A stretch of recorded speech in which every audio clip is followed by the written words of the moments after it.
Good evening, everyone. I'd like to welcome you to the June 4th regular meeting of the Zion City Council. Madam Clerk, please call the roll.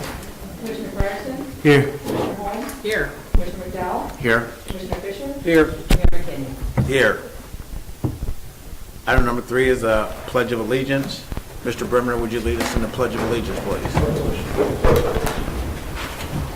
Please join me in pledging allegiance to our flag.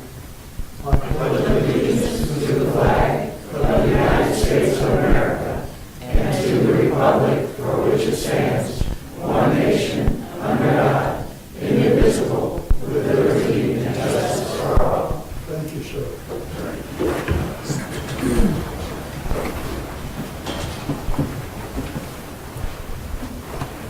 Leading us in prayer this evening will be Oscar Parham from Home Away from Home. Mr. Parham, how you doing? Good to see you. Good to see you too. Good to see everybody. How y'all doing? Doing great. Can we bow our heads before the Lord? Heavenly Father, we thank you. We thank you for your love. We thank you for your mercy. We thank you for your grace. We thank you for just being God all by yourself. Father, you said that where there are 2 or more gathered in your name, there you are in the midst. And as we go through this meeting tonight, Lord, we ask that you be here leading us and guiding us in what we need to do in this great city. Father, we just want to lift up everyone's families. We ask that you put a hedge of protection around them. Give them supernatural grace and allow us to lead more souls to you. These things we ask in Jesus' name we pray. Amen. Amen. All right, thank you, Mr. Parham. Item number 4, agenda changes. Are there any agenda changes by any of the commissioners? If not, is there a motion to accept the agenda as presented? So moved. Second. All right, we have a first and a second. Madam Clerk, please call the roll. Commissioner Patterson? Aye. Commissioner Holmes? Aye. Commissioner McDowell? Aye. Commissioner Fisher? Aye. Mayor McKinney? Aye. Motion carries 5-0.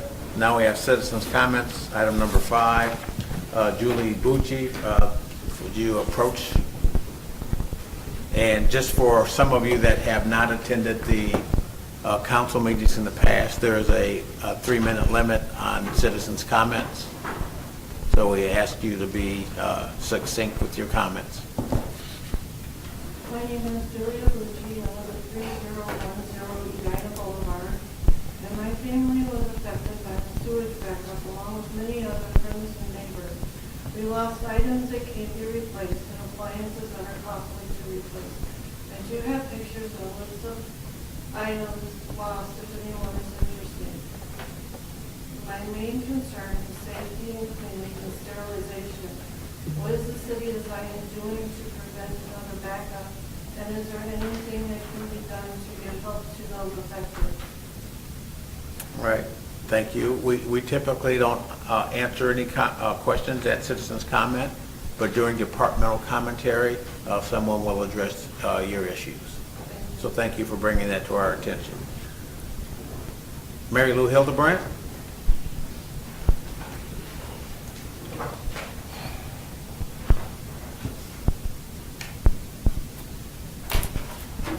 Good evening, Mr. Mayor, Commissioners.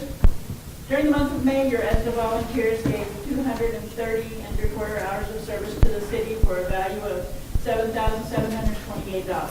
We assisted the police department with equipment for several block parties, with traffic for graduation and the Elite Striders Parade. And if you guys didn't come see it, it's really amazing to come next year. We blocked streets at numerous spots in the city during the downpour and resulting flooding. We performed a monthly siren test and assisted the fire department with traffic and rehab at 3 fires. We did traffic for the monthly food pantry at New Tech. We held our monthly meeting and did training and duty times for upkeep of the center and vehicles. If you are interested in having a positive influence in our city, please consider joining our team. Thank you for your continued support. All right. Thank you, Mary Lou, and the Esther crew for all that you do.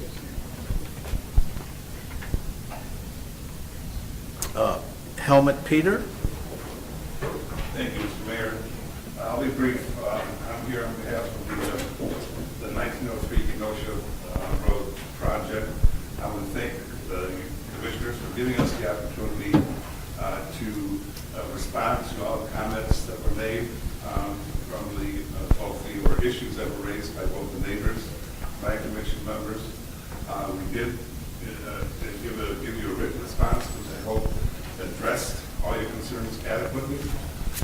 If there are any more additional issues or questions that need to be addressed at the time that you consider the proposal, we would request the opportunity to respond. All right, thank you. Thank you.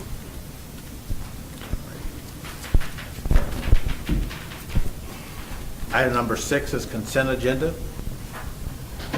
Approval of minutes of the regular meeting held on May 21st, 2024 at 7 p.m.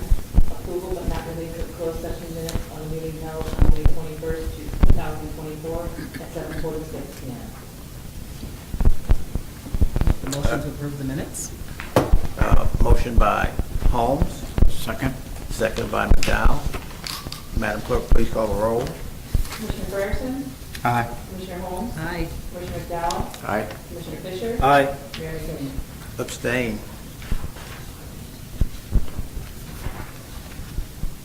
Bills, vouchers 146099 through 146120 drawn on Huntington National Bank, total $587,546.87. Is there a motion to approve the bills? I'll move to approve the bills. Second. Motion by Fisher, second by McDowell. Madam Clerk, please call the roll. Commissioner Fryerson? Aye. Commissioner Holmes? Aye. Commissioner McDowell? Aye. Commissioner Fisher? Aye. Mayor McKinney? Aye, motion carries. 5-0. Item number 7, consider passing resolution as follows. A, authorizing the execution of Illinois Public Water Supply Loan Program application, documents per Director Roberts. Thank you, sir. The Water Department is currently conducting an inventory of the lead and galvanized water service lines, supply lines throughout the city. We anticipate completion of this inventory by October 2024. Staff has been investigating different funding opportunities to accomplish the required replacement of these service lines. One funding opportunity is for the city to apply for an IEPA lead service line replacement loan program. This is a low-interest loan with a possible up to 80% forgiveness. However, if approved, the city is responsible for 100% of the service line replacement costs. These costs are estimated for a replacement as, telling me I'm done? Yeah. Yes. Only get an opportunity once in a while. Estimated cost of replacement is $10,000 to $15,000 per service line. Within the requested loan amount is the cost of design and construction engineering. Requested loan amount is $5,278,000 with a 30-year term. The application requires approval of an ordinance to incur debt, the debt amount, and a resolution from Administrator Nabel, authority to sign the application in the form of the document. Staff requests and recommend approval to take all reasonable steps to submit the loan application. Funding for repayment of the loan would be an item within the future fiscal year water budgets. I would like to point out that's a big number, $5,278,000, but that's driven off of estimated right now of maybe around 400 lead lines inventory. We are currently around 75% through the city, and we've only found maybe 30, 35 so far. So I think that number will come down by the time we put this application in. However, I wanted to make sure we were covered, not have to go back in case we hit a heavy area. Okay. Is there a motion to authorize the execution of the Illinois Public Water Supply Loan Program application? Make the motion. Motion by Holmes, Second. second by Fisher. Any questions or comments from the commissioners? Just one for me. What's the criteria for the forgiveness of that loan? It's all based on your, the census low income census, Okay. which we are pretty heavy on. So I did not include that in with this loan packet. There's another 7 pages that we would turn in with that, showing the census tracts in the low-income areas and the moderate-income areas throughout the city. Okay, thanks. All right. Although this may be a question for Administrator Nabel. Worst case, if the 80% is not abated, then what would be our plan to pay for this? So, You gonna answer? you're more than welcome to, but All right. it's been a discussion with both of us, so. Director Nabel and I have been talking about this, so the repayment on this loan for the 30-year period, if we had no forgiveness, we were looking at a height of maybe $200,000 to $300,000 that would be taken directly out of the infrastructure portion of the line item out of the water fund. Okay. So that would decrease, typically we run about $1 million project every year for replacement. That would obviously subtract that by $300,000. Gotcha. So it would lessen our amount that we could put in the ground and deploy. Okay. And was there any range on low interest? Not that I really. could tell, it was all based off of your census and your application going in. Okay. I think previous years I saw around 1% to 2%. Okay. Great. Thank So you. we are talking about the state.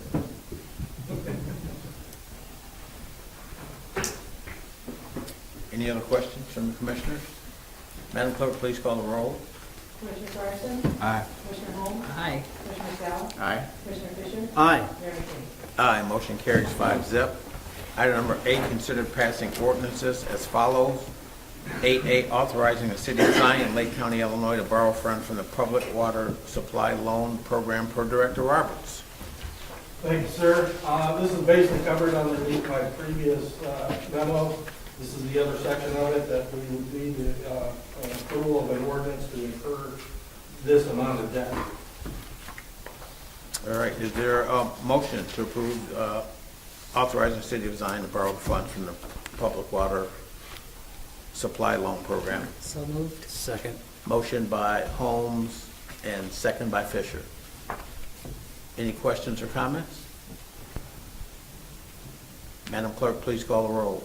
Commissioner Fryerson? Aye. Commissioner Holmes? Aye. Commissioner Sal? Aye. Commissioner Fisher? Aye. Mayor McKinney? Aye, motion carries 5-0. Item number 8C, authorizing and improving services, peer support, and mental health services for members of the Zion Police Department from We Never Walk Alone per Chief Barton. Thank you. I'm just reversing them. 8B, excuse me, authorizing and improving the purchase of products and services from Flock Group, Inc. per Chief Barton. Good evening, Mayor and Commissioners. Thank you. The City of Zion is currently partnered with Flock Industries to use technology to abate crime and criminal activity. While already using LPR technology, Flock Industries offered a free trial year of their innovative gunshot detection software. We've used this technology over the last year. During this time, we've been alerted to numerous shooting scenes prior to a citizen call. This has improved our response time significantly to these sorts of calls. Based on the effective nature of these combined technologies through Flock Industries, I respectfully request a continued partnership. I've included a 3-year agreement for your review. This agreement offers a $10,000 cost reduction per year and locks the price until this time of 2027. All right, is there a motion to authorize and approve the purchase of products and services from Flock Group? So moved. Motion by McDowell, Second. second by Holmes. Questions or comments? Yes, I have a question, Chief. You say numerous, how many? I am looking it up. I knew this was coming, so. Yep. You need to be ready for it.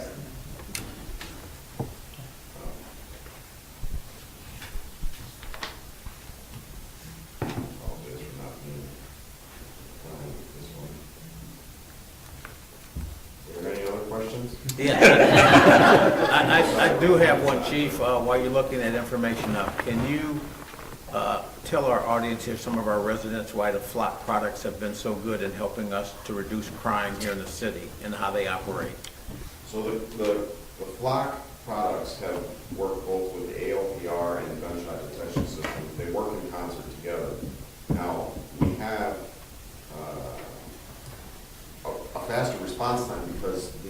notifications come right to the squad car computer that the officer sees, the sergeants see them on their desktops as well. So if we have a stolen car, or if we have gunshots that are heard, we don't have to wait for a caller to get up, to get to their phone, or to maybe not even recognize what it is. We get the information direct from the software, through the software, right to the computers, and we get that response about 20 seconds is an average time we're seeing. Sometimes it's faster, not usually slower. And in terms of working with other community, how has this helped us solve some crimes here in the area? So we work tightly with other neighboring communities because we can identify an offending vehicle in a crime. Maybe it's a retail theft, or maybe it's a violent crime in another town. We can put an auto alert, so when that vehicle, or if there's something associated with that vehicle that we need to be notified right away if it comes into town.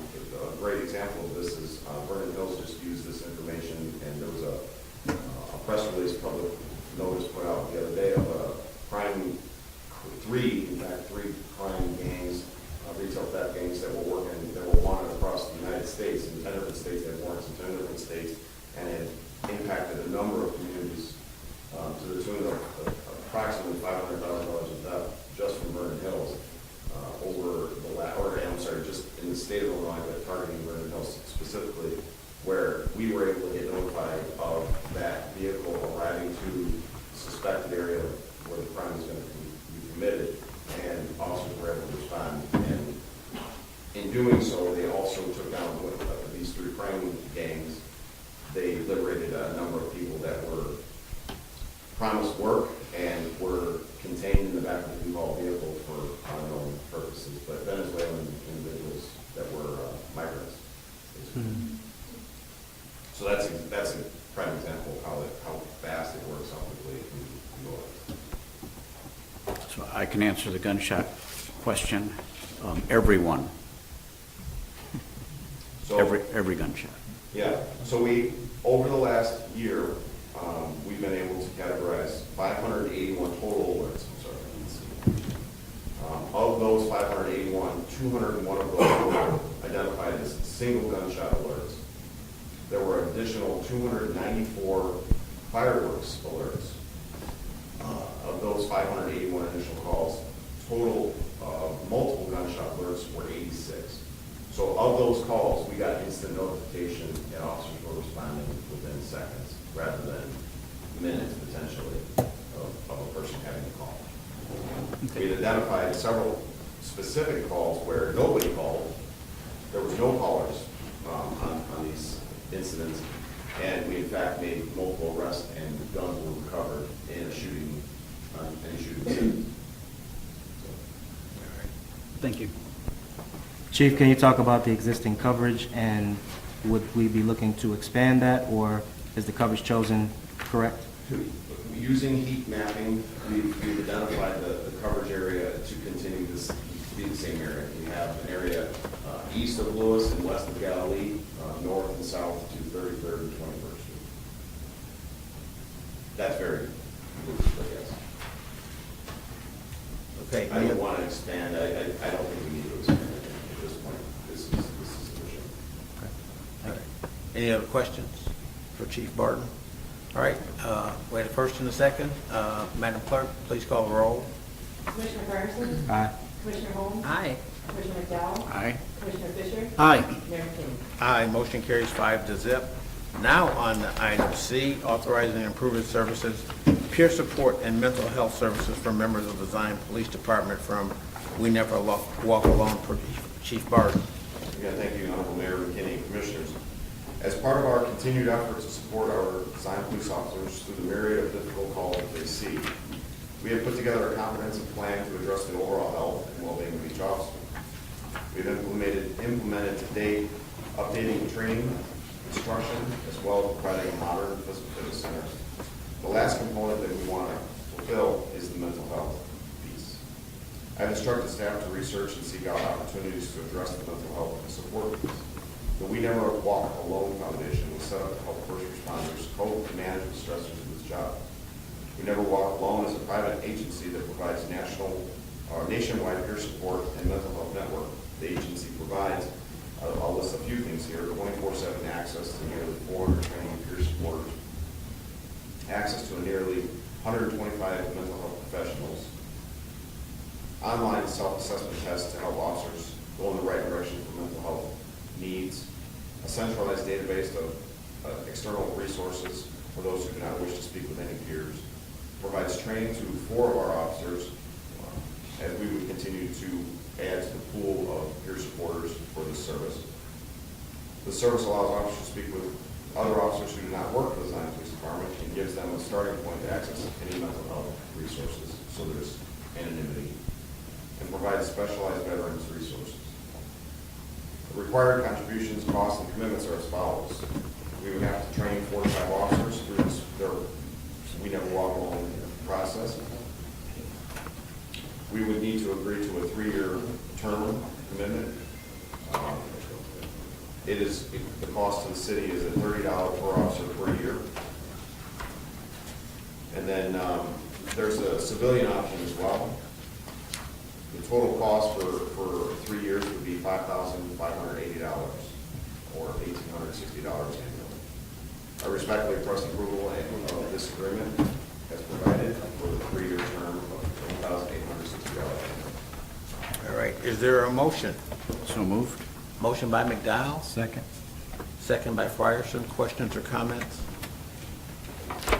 My comment, I just think, given that I've been able to be out in the field with some of our police officers, and since COVID, we have seen the climate, not only our climate change, but the environmental change that we've seen of how residents treat people in authority and our police officers.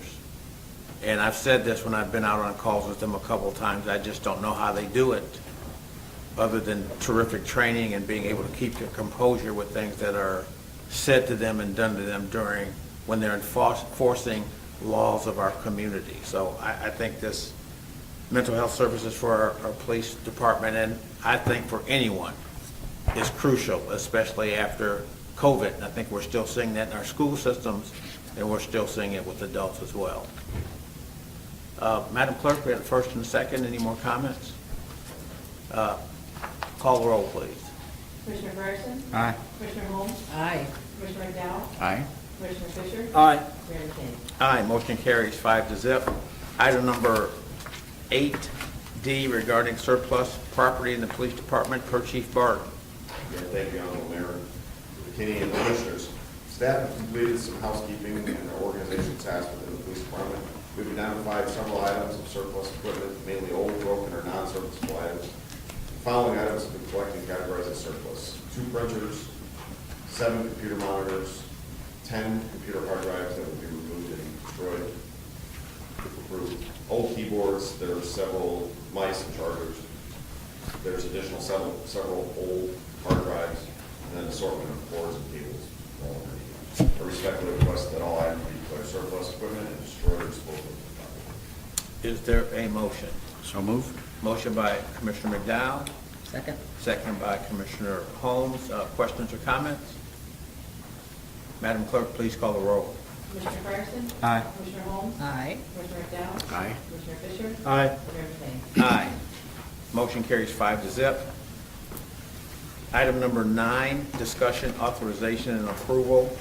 Considering 9A is consider zoning docket 24Z8 and ordinance requesting a zoning change from light manufacturing to G1 general industrial at the property located at 1903 Kenosha Road per Director Ianson. Thank you, Your Honor, Commissioners. Downfield LLC is seeking a zoning change from light manufacturing to general industrial at the property located at 1903 Kenosha Road. Rezone request is enablement to apply for special use permit to operate a truck service repair / lease parking facility. At the April 16th City Council meeting, the council had questions and concerns regarding the use of this location, which is some of the responses to the council concerns. The repair facility will be staffed with 5 employees and will be operating from 8 a.m. to 6 p.m. Monday through Friday and a half a day on Saturday from 9 to 2. The facility will be closed on Sundays. All tenants, both the self-storage and truck spaces will have 24/7 self-access. Self-storage access will be located approximately 230 feet into the development, and one for the truck parking access will be located approximately 400 feet into the development. About the concerns regarding trucks idling overnight, noise pollution, hazardous smell, engine exhaust, the petitioner has committed to installing block heaters, which will eliminate the need for heating engines running in cold weather. The project is proposed in 2 phases. First, consisting of access improvements, stormwater management facilities, and landscape improvements along Kenosha Road, begin later this summer or early this fall. On-site improvements will also consist of the maintenance and repair building and 50 truck parking spaces. The second phase will consist of self-storage units along with the remaining truck parking spaces will begin sometime in 2026. Kenosha Road is under the jurisdiction of the Lake County Division of Transportation.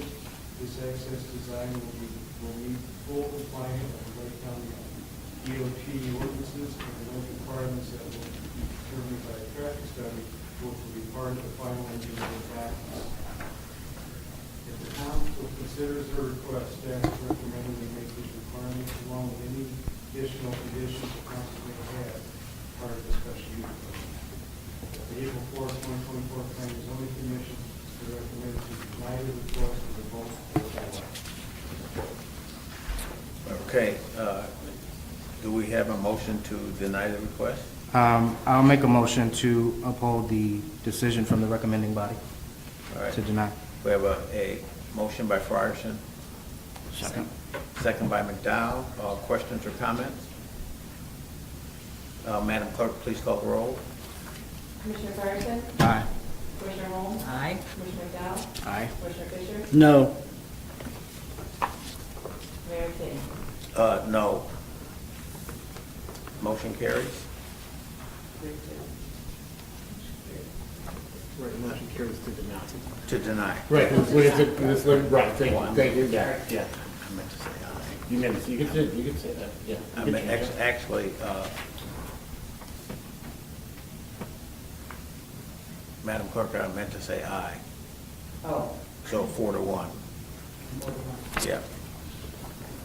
Item 9B, consider zoning docket 24Z.9, an ordinance requesting a special use permit to operate a truck service repair lease parking facility at the property located at 1903 Kenosha Road, per Director Ianson. Now, the last docket was denied, the special use doesn't apply any longer. All right. I think we still voted through. Okay. Yeah. So I'll make a motion to deny. Motion by Frierson, Second. second by McDowell. Yes, you may. Was there a recommendation from the zoning board on this? Yes, I'm sorry, the recommendation to deny was vote for it. Consistent with the recommendation set forth on 9A, correct? Yes. Thank you, sir. Madam Clerk, please call the roll. Commissioner Fryerson? Aye. Commissioner Holmes? Aye. Commissioner McDowell? Aye. Commissioner Fisher? No. Mayor King? Aye. Motion carries 4-1. Mr. Peter, you wanted to make some comments? No, I wanted to basically address any issues, additional concerns that arose based on my response to the initial concerns. Obviously, there are no other issues. We appreciate your time. Thank you. Okay, thank you. Item number 9C, consider approval of a redevelopment agreement by and between the City of Zion and Great Animal Hospital, Inc., per Administrator Nabel. Thank you, Mayor and Commissioners. Grace Animal Hospital approached us for a TIF incentive for expansion and construction of a for expansion of their business into a new facility. The TIF board reviewed and went through all the application. They recommended approval contingent on financial review by myself. We've been talking with Connie Gray, who's here. The owners are here for any questions that you may have. Based on the items, while it's be a good project for the city, it's a good business. My recommendation, as presented in the packet, is that we deny the grant request as presented. Okay. Is there a motion to follow the recommendation of the city administrator? I would actually make a motion to follow the recommendation of the recommending body. Is there a second? So that means To approve, right? I To just wanna make approve, it- yeah. To approve, okay, so you want to approve, okay. Is there a second? Second. Motion by McDowell. Any- No, second, but. Second by McDowell. Yeah. We had a motion by Fryerson and a second by McDowell. Questions or comments? Can you unpack a little bit your concern? So one of the big challenges on TIF is determination of need based on financial criteria, and there were financial statement projections that were kind of a moving target that, and I talked with Commissioner Fryerson about some of this stuff as well. A lot of my bias on this is probably ingrained in 20 years of public accounting for myself, so the financial aspect related to the information that was presented is skewing me towards the recommendation for the denial and some of the financial information that was presented as part of the application process. So some of that will be mitigated by the fact that there will be a new building within the community with this going through, and they wouldn't get the reimbursement without the construction. So that will add to tax base. It will keep a good business here in the city. It's just my financial hat is overpowering is making me lean a little bit to the one lane. Is it the amount or So something else? it's partially the amount. The TIF is pretty new, and we already utilized $1.5 million for a rear wheels incentive that basically that TIF owes the city back. So that fund is in a deficit, but it doesn't mean that we can't continue to utilize for development. But there was just, it was just some corporate accounting things with some startup costs and loans from shareholder, which isn't abnormal in a business, but there was a larger balance on there that just put me a little bit leery from a financial standpoint. We also presented a loan option for the incentive, but the applicant wanted to move forward with the grant, which is their right and absolutely able to do so.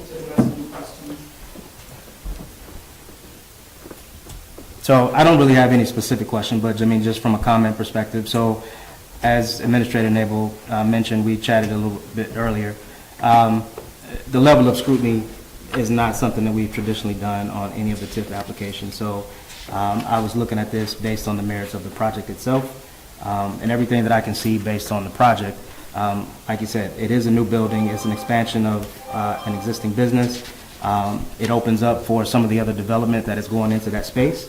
And so, you know, given everything taken into account, the benefits outweigh any risk based on anything that was gleaned from looking at financial statements.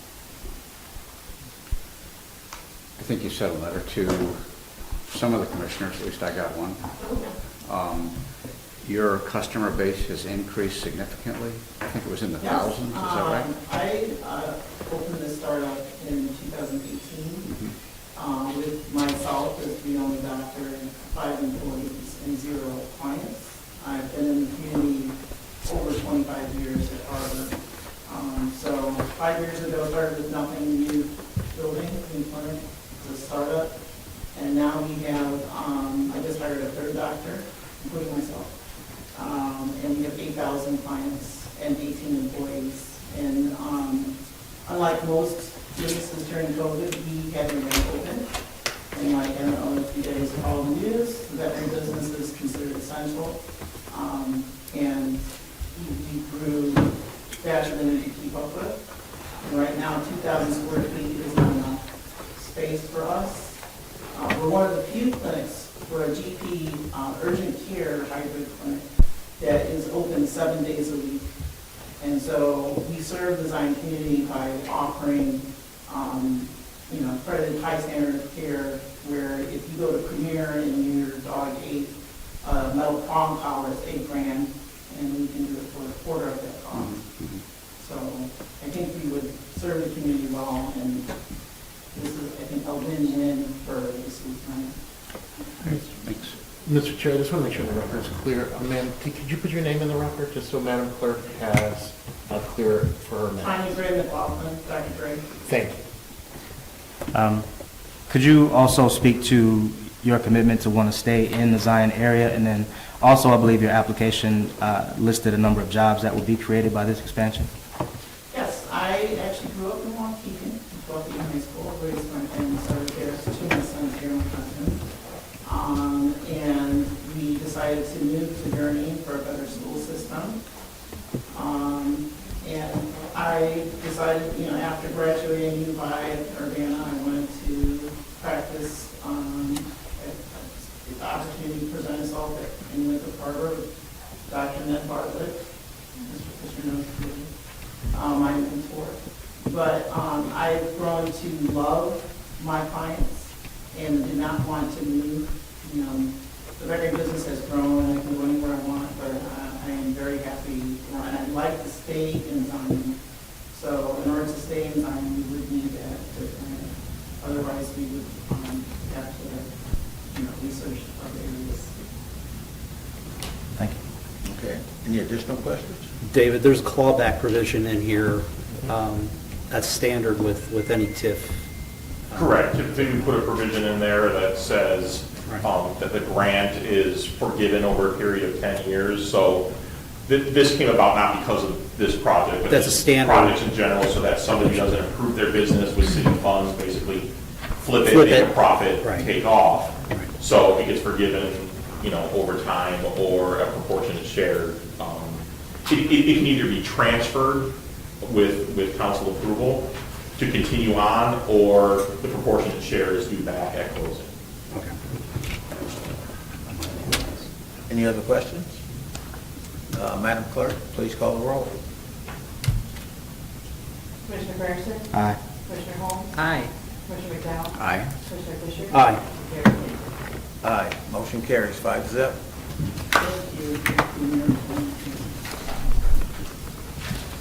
Item number 9D is presentation and/or consideration of a transfer of a liquor license for a BMS property group per city attorney. Thank you, Mr. I Chair. thought you were telling me I was missing something. No, All right. never said.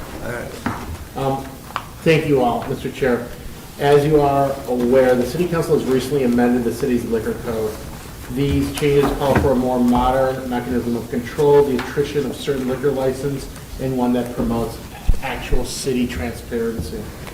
The long and the short of it is, this is an initial statement to be made by the possible future operators of a restaurant commonly known as Zogo's, Baiju, Matthew, and Sancho Sakaria.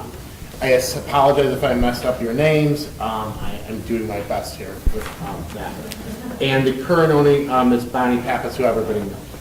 The current operators understand that there is a process. They understand that they have to go to the Liquor Control Commission. I did speak to their attorney. But they did want to introduce themselves to the City Council, the mayor, and provide a level of confidence to this board that they will see again, that they are responsible operators, have operated other similar facilities responsibly, and actually become a familiar face before the City Council of the City of Zion. So if the operators who want to come in here want to make a statement at this point in time, we'd invite them to do so. Now is not the time to get stage fright, so you can come right out.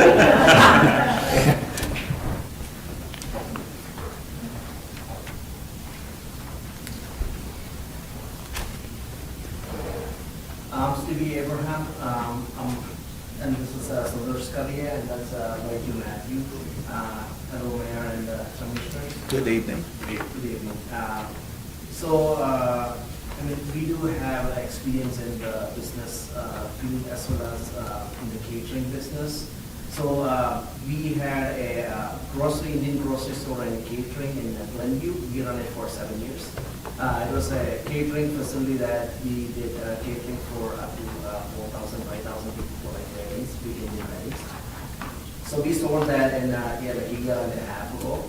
I'm a part owner in one of the restaurant and bar in Mount Prospect. So I've been running that for like a year and a half. And Right now, I have a gas station. I'm running in Waukegan. It's been over 4 years. And we do tobacco sales, grocery, so according to all the conversations of the state. No problem. And that was it. They understand, and I did speak to their attorney, that they know that there's a process that they need to go through. They just wanted to make an introduction, and while we'll all be sad to see Bonnie go, that it will be, they just wanted to make an introduction to all of you and understand the process that, and they understand the process that they'll have to follow to ensure that there's a transfer of liquor licenses. This is actually coming off the heels of a recent amendments of how we actually regulate liquor licenses, and again, it's a much more modern method that we use. So they will be our test case too, but we'll make sure we get it done for them, if they make the application and process it the right. All right. Because our goal was to try to buy Barney's corporation, so we were anticipating that, the liquor license and the gaming license, buying the stocks. Correct. But that still needs, there's still a level of, why don't you guys stick around after the meeting and I can take you guys through it, as long as everybody's okay with that, rather than get to the minutia of licensees, corporate shareholders. I'm sure we'd all be really interested about all that. Or we could just let me talk about that and make sure that they understand it with their lawyer on the phone after this meeting, if that's okay, Mr. Chair. That's okay. Thank you. All right, Thank you very much. So we're not taking any action? No action need to be taken at this point in time. They will come back before us presumably, and then there will be action taken at this point in time. This is an introduction. They wanted to make sure that they knew that they were a friendly face. Okay.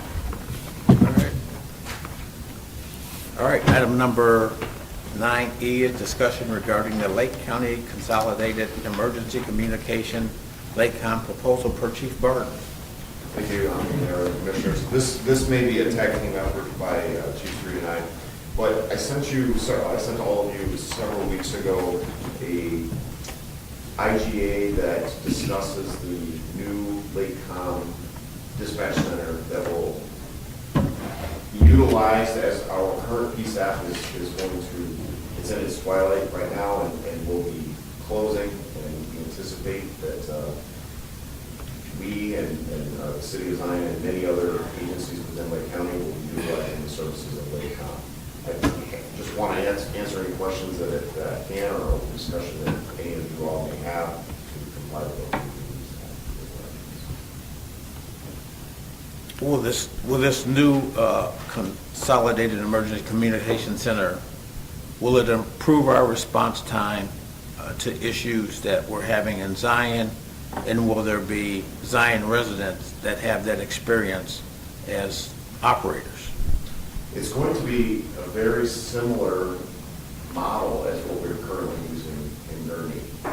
We have been at the table from the very precipice of all of this through Gurney. Gurney's been a big part of that. They have really ponied up a lot of money to make sure that we have a seat at the table, a voice, and that we're being heard on how these things are being done and how the system, the process is handled through police dispatching, through fire, EMD dispatching.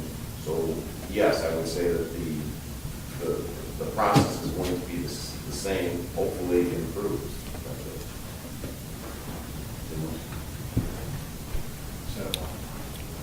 The consolidation of EMS is being mandated through legislation. And that's why we combined with Gurney and a few other departments. Are there any other viable options besides this consolidation with Lake County? We have looked into that. Unfortunately, no. We don't have many other options again, honestly. I know there's some other smaller municipalities that have looked into and may be able to go to another center that's already in existence and working. However, our volume, number of calls that we get, both police and fire service requests, would not be accommodated at other centers. And frankly, we would lose a seat at the table. We, at this point, can still be and would be a founding member of this entity. It's going to be a new entity to dissolve our current JETSB, our joint ETSB board, and then we would rejoin the new JETSB and continue on operations through that. All right, any additional questions? Yeah, do you have any idea of, I mean, if it's that far in the process, how they plan to staff? And so my concern is the number of staff, the burnout, and then also if they'll be taking on new staff where folks from this area would have an opportunity to apply for those positions. Yes, so it is anticipated that I believe, there's several different models as far as hours of work. The model that I believe we were following was about 121 employees would move into the new center. Of that, I anticipate a fair number of the current dispatchers that are within the county are going to apply and probably earn those jobs. That said, though, we don't have enough dispatchers to fill the seats that are currently anticipated to fill. So, yes, there will be new job opportunities from what my understanding is. Okay. And then, if I'm understanding right, initially anyway, this is a cost reduction? So, yes, and let me answer a little bit more on the last question you had. We have a number of dispatchers, the burnout that you mentioned, the number of dispatchers that are currently held in the 8 different PSAPs within the county, all of them, to my understanding, have been offered retention bonus, I guess, that's the right word. But those PSAPs are offering a pay schedule to those employees to keep them on board and help transition to this new facility. The intent is to hire as many of those as we can. Now, many of them are taking this as a retirement opportunity, right? Mm-hmm. They're saying they've been doing this for 32 years, they just don't want to do it again, and are going to move on in their lives. Now, as far as the cost comparisons, yes, the net cost is lower. Currently, we pay about $1,050,000 for dispatch services annually. The new cost that we're looking at is about $650,000 for both police and fire combined. The variable there is the JETSB funds that we get from the state the offset is that $400,000. We will no longer receive and be a part of the JETSB board that's going to reallocate those funds for us that purchases equipment such as our StarCom radios or other large purchases. So yes, there's going to be a $400,000 net gain in revenue, recovered revenue. However, we are going to have to, and we will, Chief Street and I will be diligent about budgeting for these items that we need. So some of that offset will come with a cost because we will have to pay for things that we're currently paying for through the JETSB fund. Got it. Okay. But I would argue, and we could pretty easily show that we're not having to support a JETSB center. So some of the core, they call them core consoles, they're very pricey, and we won't have to be paying for those things. So our costs of radios, or phone lines, or different things through Verizon for our cars or MDTs. So that cost, I don't anticipate ever going over that $400,000. And to that end, are there any other technological upgrades that would be on the horizon for this? So this is a state-of-the-art facility, and frankly, we are, if I don't remember the numbers, but we're one of a handful of people in the state that are moving to text and 911, and we're doing that through current PSAP now, but they are pushing heavily on making sure that the new center is no less than what we currently have. And they've done a great job with that so far. Okay. Has there been any discussion about marketing, training, communication out to the public? Not yet that I'm aware of. No, this is all kind of been working. They have a number of committees that are working to try to make sure these things are working and aligning, because in combination of this new center coming in, we're also dealing with a whole new records management system, jail management system, CAD software. So this is all being integrated to, to be honest, it's kind of chaos at times, where there's a number of things, you're seeing all these emails and trying to keep track of everything. They're doing, the county and their team are doing, phenomenal job doing that. Two things I would add to your questions. Number one, we're in a very comfortable situation partnering with Gurney right now, but we do know that's going away. Gurney they've had dispatchers leave, and they are looking to fill positions in the interim. Presumably that these positions would transfer over to Lake County during that process. So to your question of that maybe the marketing aspect hasn't been out there yet, but I do know that Gurney is looking to fill positions. So if there is anybody from our community that's interested in becoming a telecommunicator, I would absolutely urge them to look into the job openings that Gurney Police Dispatch Center is offering right now. Okay. The second point to the financial question, which I'm certainly not an expert at, but one of the benefits of this, despite, again, our comfort of how things are now, but things as they are now just can't continue necessarily after this is all said and done. But the county is actually taking on a tremendous amount of these initial startup costs, to the tune of $40 million, plus the technology piece and the new CAD systems that we're all going to countywide. So that will be a huge benefit, that we don't have to pony up a huge seed money or anything for this. The county is taking that on, so that's a big benefit for us. I know there were some other additional financial concerns about cost smoothings for other municipalities that maybe weren't paying their fair share or the real true cost of dispatch services. We, in the city of Zion, have been doing that for a number of years that we've been partnering with Gurney. We raised those concerns, and the board and the other PSAPs agree, and they've removed those fees that we, the city of Zion, would be supplementing other municipalities for. So we've gotten some of those numbers down as we've had, so it's just a furtherance of the buy-in and the partnership that we've had with them. They do hear us and they are listening to us. So are you referring to their calculation for weighted and sworn and EAV? Is it embedded in that, or are we talking something different? No, something different. That is, that metric that you're looking at, there was a 5-year plan to smooth the cost to transition some of these other entities and other agencies into the center, because, say for instance, they've been paying $150,000 for services, but the real cost of services is $250,000. They're getting sticker shock and saying, oh my gosh, we can't do this, we haven't budgeted, and this is far higher than what we anticipated. There was going to be some of that cost, that smoothing, buffering for these other agencies borne on the entities that we're getting a reduction, because our costs are going from, like I said, $1 million to $600,000. So that we're softening the blow to those other agencies, but now through our discussions, those fees to us have gone away. So we're paying our true fair cost, and we're not supplementing anybody or subsidizing anybody else's cost. It may not have been mentioned before, but like you said, our costs are going down. Not everybody in the county's costs are going down. Some actually are going down. Okay. I don't think that was mentioned before. So. And then, has there been any discussion about price caps?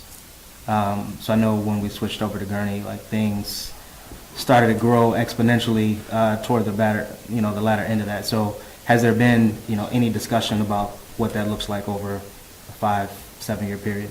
So there's no price cap discussion, although they have looked at a projected amortized payment schedule out several years. Now, they continue, and this is part of the discussion and why it's so important to be part of the founding members, because we get a seat at the table to have a discussion to say, we don't agree with EAD, population, whatever metrics that they want to use or try to change, because some of these other entities, municipalities may say, that doesn't work for us anymore. We want to reduce our costs, and we can't. At least this way, we would be able to be part of the discussion and have a vote to say, no, the current model is correct, it is working, and so that is a bit of a way to control the costs for us. Got it. Thank you. Any additional comments, questions? Madam Clerk, please call the roll. Just discussion, right? Just discussion? It's just discussion. All right. No action today? All right, no action today. I will present to the board in 2 weeks. All right. Thank you. Item number 10 is departmental commentary. Director Ianson. Thank you, Your Honor. I brought this up at the last meeting, but we set a date for our annual city cleanup. It's going to be Saturday, August 3rd, between 8 and noon. And you can drop off both items, tires, and electronics. August 3rd. And that will be at the... 28 to go. All right, same place that it's been the last 5 or 6 years. All right, Director Roberts. Thank you, sir. I've received a notice from the Union Pacific Railroad. If any of the residents utilize Russell Road going west, it will be closed Thursday from 7 a.m. to 4 p.m. for work on the tracks. There will be a detour, we'll take Delaney or Green Bay Road to detour that area. All right. Director Roberts, for any of our residents that have shown up about the sewer flooding issue, is there any comments that we'd like to make? I should address it afterwards, but I can do it now. As any backup issues or anything, tree issues that fall on private property or anything, those are directed to the city's insurance company from the homeowner's insurance company. So the homeowner needs, their insurance company needs to contact the city to file a claim, and then the city's insurance company would make that decision on any type of claim that would be needed. We do not get involved in any approval or denial of these claims. We just provide the information of what caused it. The current backup that, this your name, ma'am, sorry. Julia had mentioned, we had 3 days of rain previous on that, over 2.5 inches of rain, so we had multiple flooding areas throughout areas within the city. That contributed to that. So what happens a lot of times with sanitary, that excess water, residents, they don't like to take their sump pumps and pump them into their yards. They'll connect them illegally into the sanitary, which over inundates that sanitary. So all the debris in there, unfortunately, at the end of Medina, that's right where it ties into the North Shore line. All the debris from Sheridan Road and that whole area collected down in there. The water department, as soon as we were notified, we were out there, and we spent half a day, we unclogged that, and it's draining fine now. But what I can do for the future aspect of that area is we could put it, what we call is a troubled site maybe. So what that means is we would respond every 3 to 6 months and just do a preparatory cleaning of that line to make sure, since it's on the end of the line, it's not catching a lot of the other debris. So hopefully that would stop any future backup issues. But as far as any claims, that needs to go through the insurance company. All right, thank you, Director Roberts. Chief Street. Good evening, Mayor and Commissioners. I have just a couple quick things, and I may tack on a third additional comment on the dispatch situation at the end. First thing, I'm kind of happy to announce that many of you probably heard the emergency sirens go off today, right precisely at 10 a.m. After almost a year of maintenance and programming issues through the consoles at the dispatch center, we believe we finally got those worked out, and everything worked as planned right at 10 o'clock this morning without us having to do the backup signal from Station 1 across the street over there. So that's good news, and we've been working on that for quite a while. And knock on wood, hopefully the test or any use of the sirens in the next month also go as planned. The last couple meetings I've mentioned CPR and car seat type offerings, but I actually wanted to bring up CPR one more time because this week just so happens to be National CPR and AED Week. I brought an AED because many of you might see something like this hanging in public buildings or schools or churches or workout facilities. Again, I would just urge, even if you don't feel like taking a full class with us or American Heart Association, I would just urge you to familiarize yourself with certain aspects of CPR or using an AED. Taking the class is certainly the best way to do that, but there are many online resources to at least start familiarizing yourself with basic techniques or equipment that really could save somebody's life in a pinch. I've put some flyers over in the literature center over there, just talking a little bit about layperson CPR. There's things out there such as hands only, so if you don't feel like you can breathe into somebody's mouth, you don't necessarily have to. Even doing hands only CPR, compressions only until we get there also helps survivability data. So please feel free to familiarize yourself with different aspects of CPR and AED use, or contact us for a class.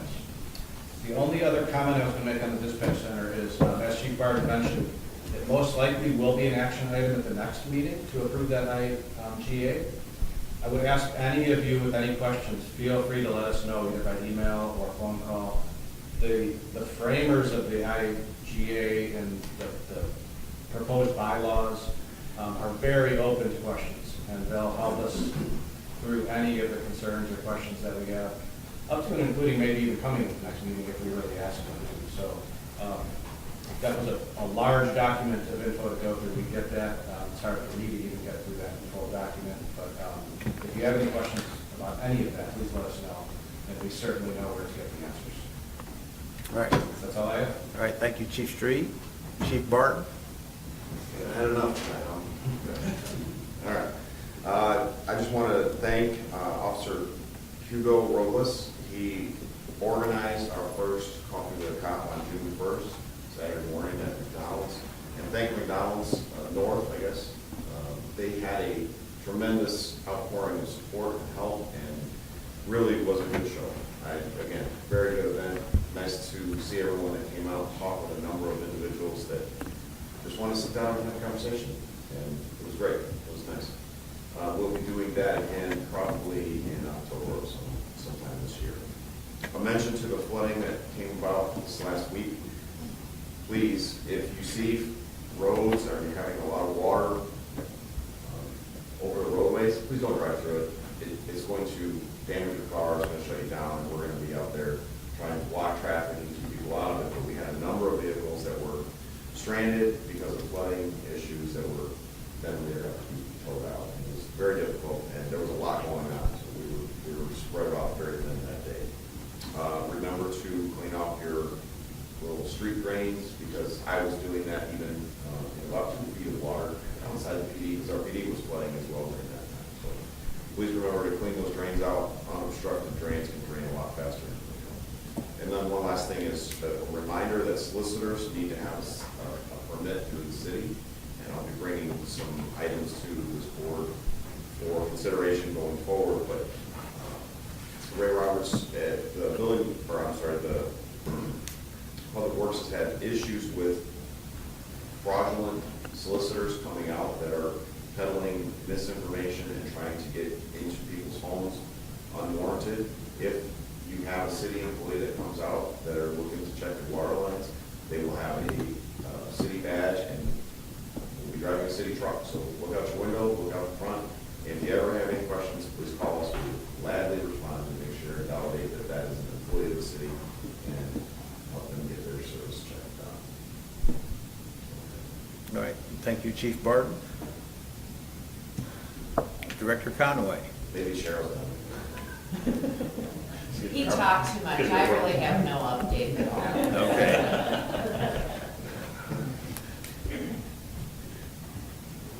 Administrator Nabel. You ready? 3 things, but I'll be brief. I know we've talked sewer backups to that, but also remember, please do not put grease down your drains and do not flush wipes. Those are the 2 biggest causes of clogged drains. They might say they're sanitary safe or flushable, but we constantly have problems whenever there's backups or we have to jet things out.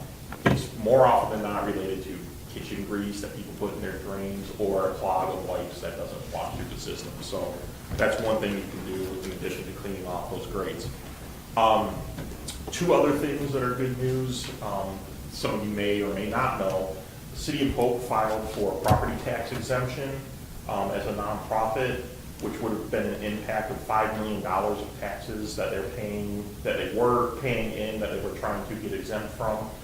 We went to the county and diligently fought on behalf of protecting those funds for the community, for all the taxing bodies. The county board recommended denial of their application, and then it goes down to the state, the Department of Revenue. We just received notice from the Department of Revenue that they also denied the City of Hope's exempt application. So our efforts were successful in trying to protect that. We're still continuing to work with City of Hope to move forward on ensuring, as they pursue other avenues, to make sure that they remain a good partner, a good neighbor for the city going forward. But we just received notice of that. I'd also like to, we're sending a letter, but Senator Edley Allen went to bat for us for $800,000 of funding towards our new fire station 2, and we just got notice that that will be awarded. It does have to go to the House side and get approved as part of the budget and everything, but she did give us notice that on her earmarks for funding that the city of Zion was $800,000 of that towards fire station 2. So we're taking chunks off that cost wherever we can, looking for grant funding. We've been planning, setting aside money for that project, anticipated, but every dollar we can get offsetting the cost is good news. So $800,000 coming our way is additional grants, which is great news. Beyond that, that is all I have. All right. Nothing from me, Mayor. All right, Commissioner McDowell, Commissioner Fryerson, Commissioner Holmes. I would just like everyone to please make a note that this week is the 80th anniversary of the Normandy invasion. So give a thought to everyone who basically saved the world. So just take a moment. That's it. All right, thank you, Commissioner Fisher. My departmental commentary, if you'll bear with me tonight, the content of it is going to be based on comments directed at myself in the city administration at the last Zion Benton High School Township School Board meeting by one of the board members. And I think the term that we were described as is sneaky, behind the scenes, and unprofessional. And I sat there and while you always try to listen to perspectives and criticisms from people to try to improve yourself, I felt that the comments were definitely unfounded, because the people I've worked with here in the last 9 years have been nothing but transparent to all of our residents. And the center of this comment was based on money that the city of Zion, not any of the other taxing bodies, was able to go to the state and get $15 million a year for the next 23 years. Now it's 22 years for our community. We lobbied the state on the behalf of our community in the generational problems related to the former nuclear plant on our shores. 8 years ago, 2016, Mayor Hill directed these efforts toward our federal government as part of the 1982 Nuclear Waste Act, that we're supposed to get $15 million a year for having spent fuel rods on our lakefront, preventing us from not being able to develop. While we continue to talk with the federal government about this issue, the city of Zion came up with another plan. ComEd, who placed those nuclear plant there, was going to get a bailout from the state. We went to our state reps, our city administrator wrote a letter, an email to our state rep and our state senator and said, if ComEd is going to get a bailout, the city of Zion needs a bailout. And what our state reps did in Lake County, they went down to the states because of the relationships we built with them, and we're able to find another way to get money for our community. Money that is designed to lower property taxes. To lower property taxes. In city government, you don't hear that. It's not at all clear that we can fully mitigate the spent fuel rods buried here, so we focused on other generational burden borne by our citizens and businesses, alleviating the city's onerous and stifling property taxes. So you ask, what does property taxes look like? And some of you have gotten your tax bill. For the grandmother and seniors caring for children, that means not being able to afford medications, skipping meals in order to pay your property taxes.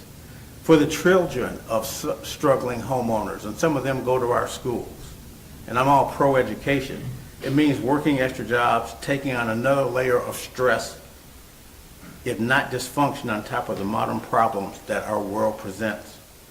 All of which affects how these students perform in school, how they behave in our community. And for our businesses, it means less cash for expansion and job creation.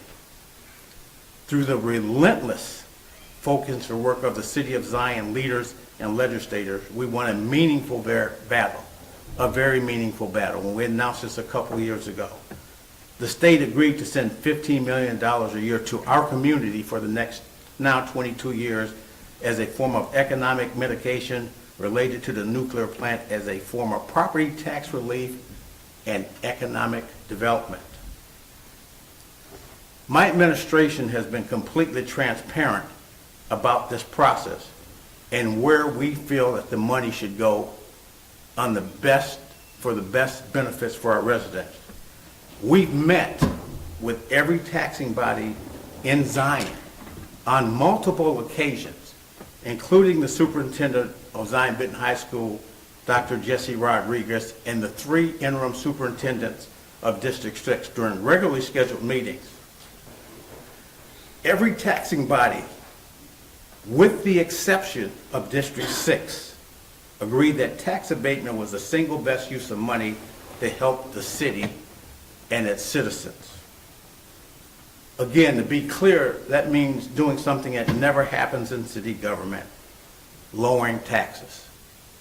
We had a signed agreement from the City of Zion, the Zion Park District, the library, the township, and the township assessor's office, that when we got this money, we received this money, we would lower our taxes, which they're killing us. We got the highest tax rate in the state of Illinois. Mr. Rodriguez attended every one of these meetings, and he concurred with each of us on every opportunity that reducing property taxes was the best use of these funds because everyone in our community would benefit.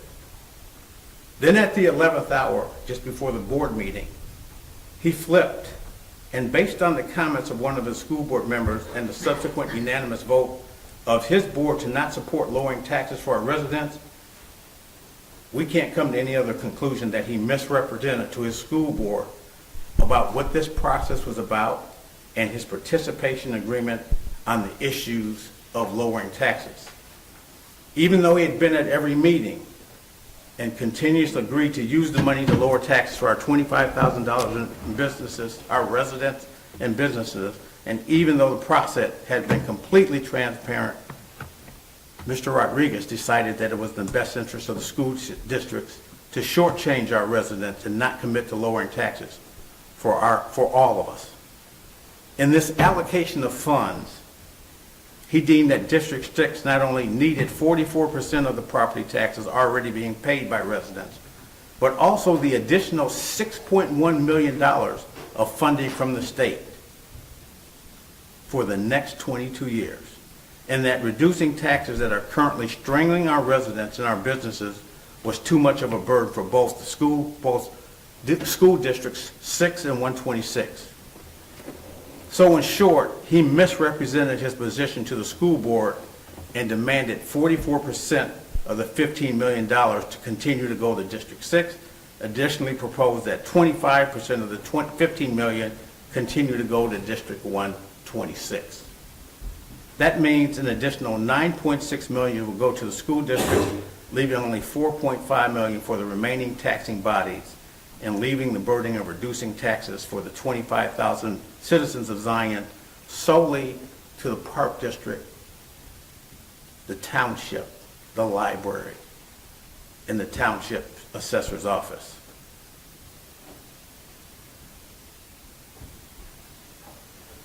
In addition to this, he would be absolving the school districts of any responsibility for their current financial strain put on our families. Now, I shouldn't be surprised by his mendacity. This is not the first time that he's demonstrated a lack of integrity and transparency.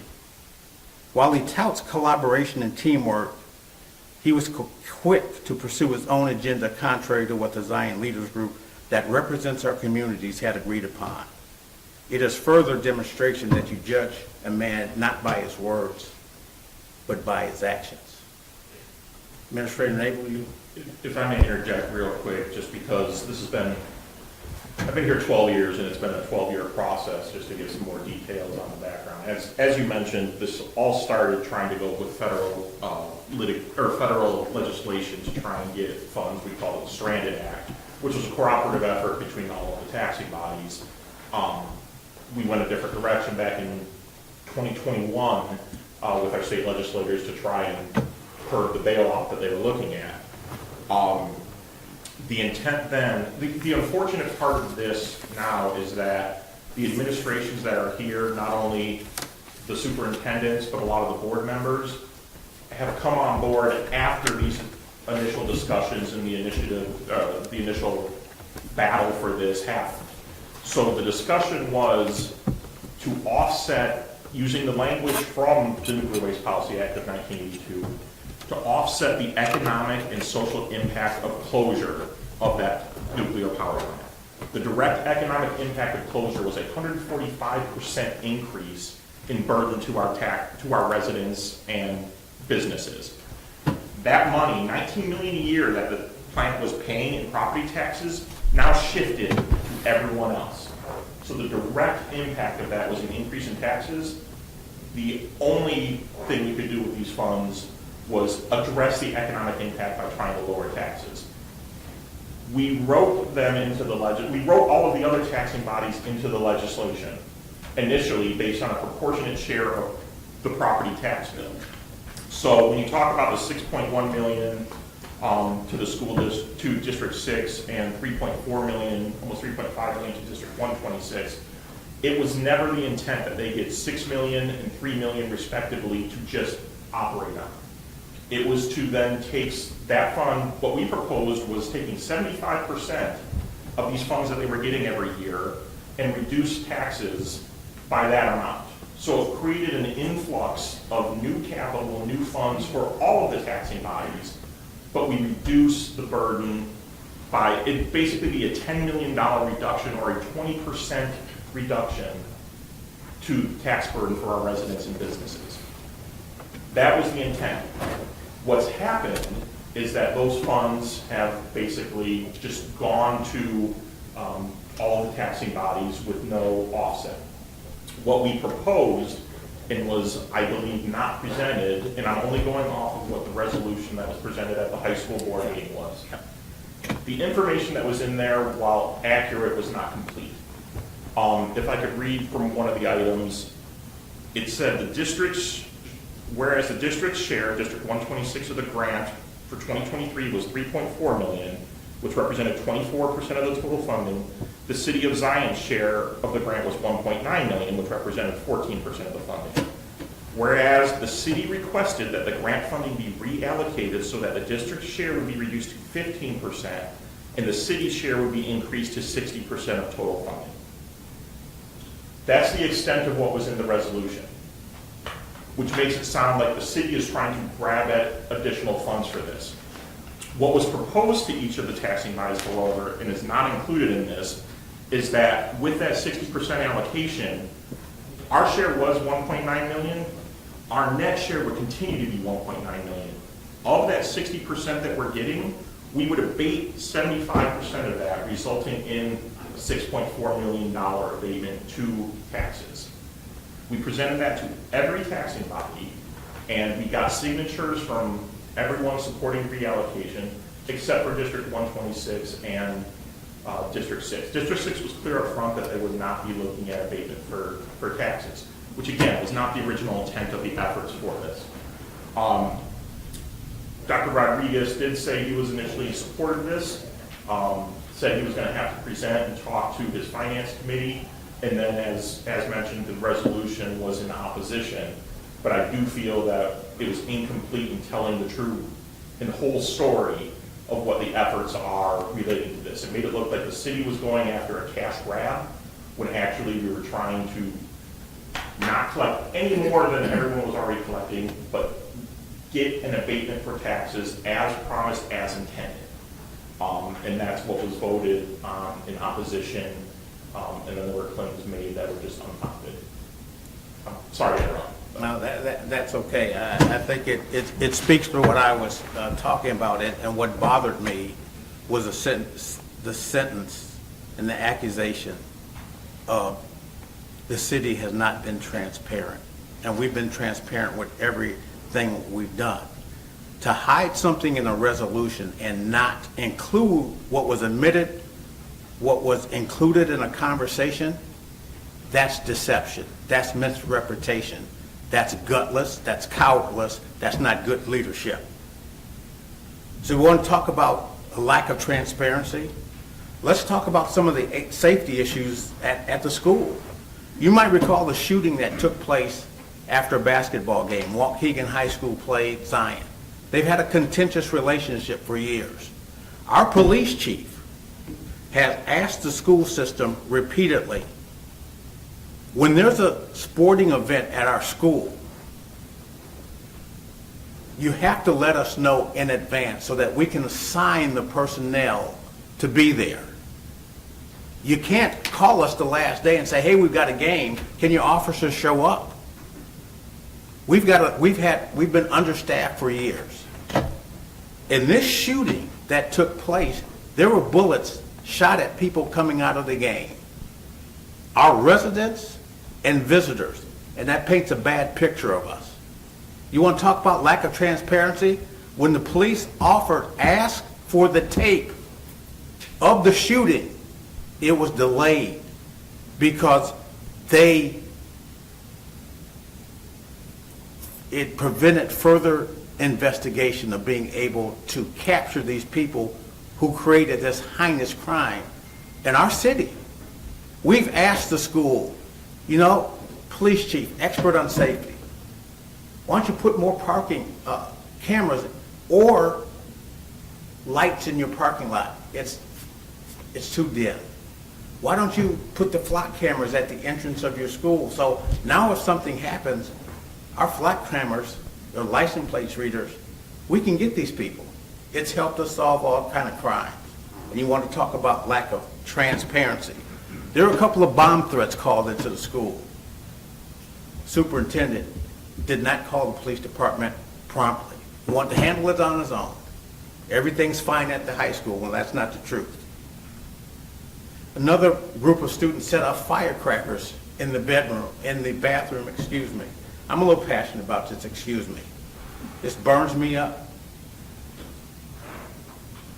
Set off firecrackers in the bathroom, yelled shot fired, and that triggered responses from multi-agencies all across Lake County. And we were told by a charge of the designee of the superintendent not to show up. But yet, we take all of the heat when we were trying to keep our residents and our students safe. We got burned at the stake at a community meeting for our lack of inaction. These are the experts. Not a security director at the school that's given a security certificate.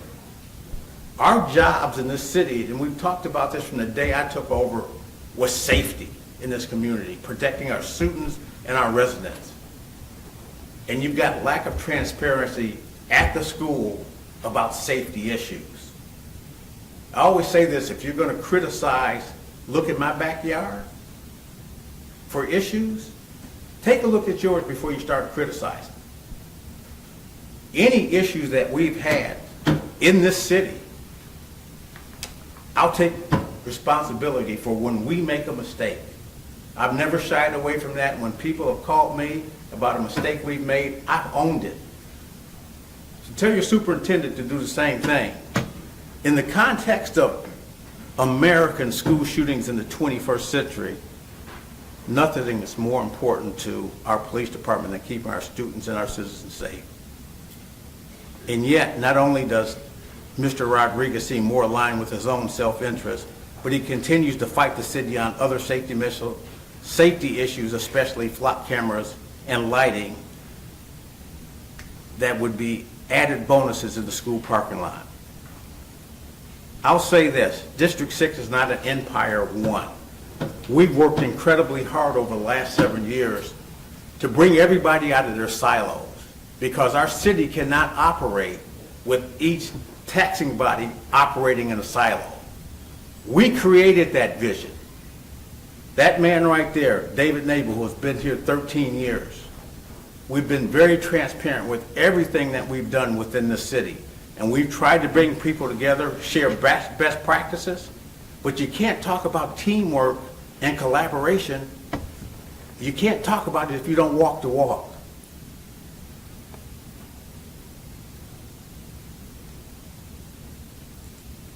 I respect education.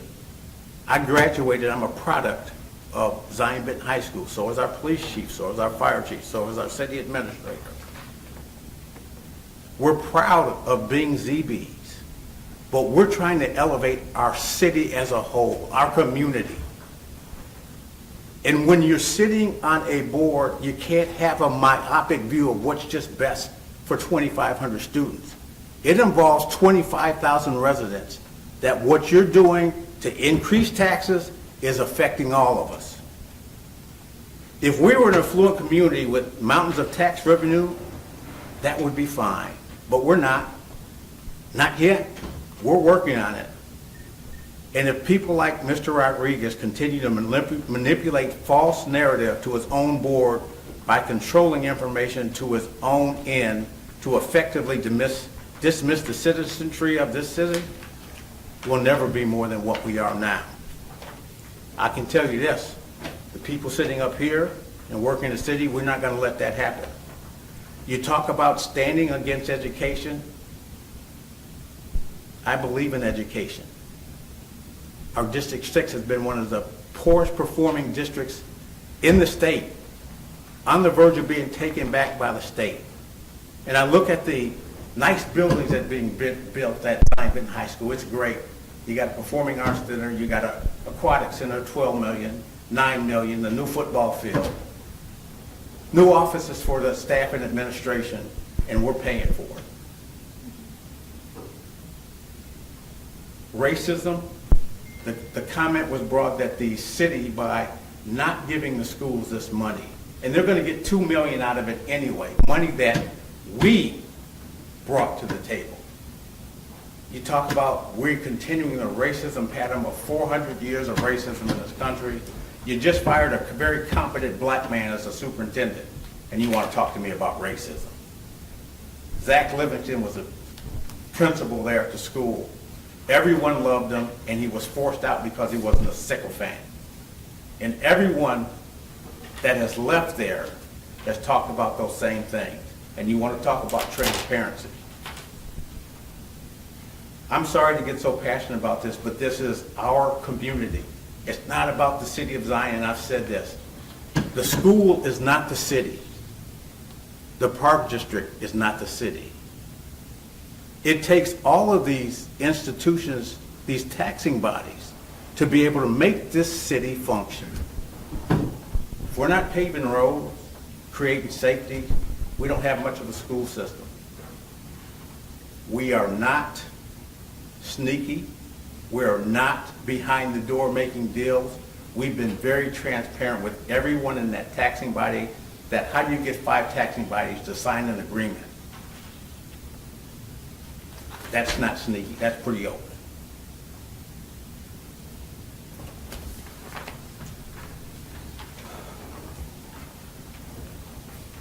In any event, that's all I have to say about that this evening. Excuse me for my passions getting out of hand, because when you talk about the city, I've lived here, my family's lived here since 1962. And we have people that come into this community that are here for short time.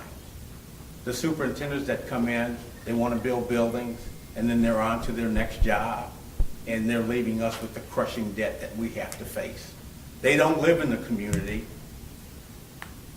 They don't show up at community events, but they want to talk about what we're doing for. It's more than about the kids. You got 25,000 other people here that are important, that figure into this equation. Item number 11 is announcements. On June 15th, from 8 to 6 p.m., we have our 36th Annual Nostalgia Days Festival. Please show up. It's one of the best events in Lake County. June 18th at 6 o'clock, we have a Zion Township Board meeting. And at June 18th, we have at 7 o'clock is followed by the Zion City Council meeting. July 2nd, we're getting close to the 4th of July. Can't believe we're in June already. We'll have a Zion City Council meeting, as Director Ianson talked about. On August 3rd, we have our 6th annual cleanup day. Item number 12, is there a motion to adjourn? So moved. Second. Thank you for coming out, and everybody have a good evening.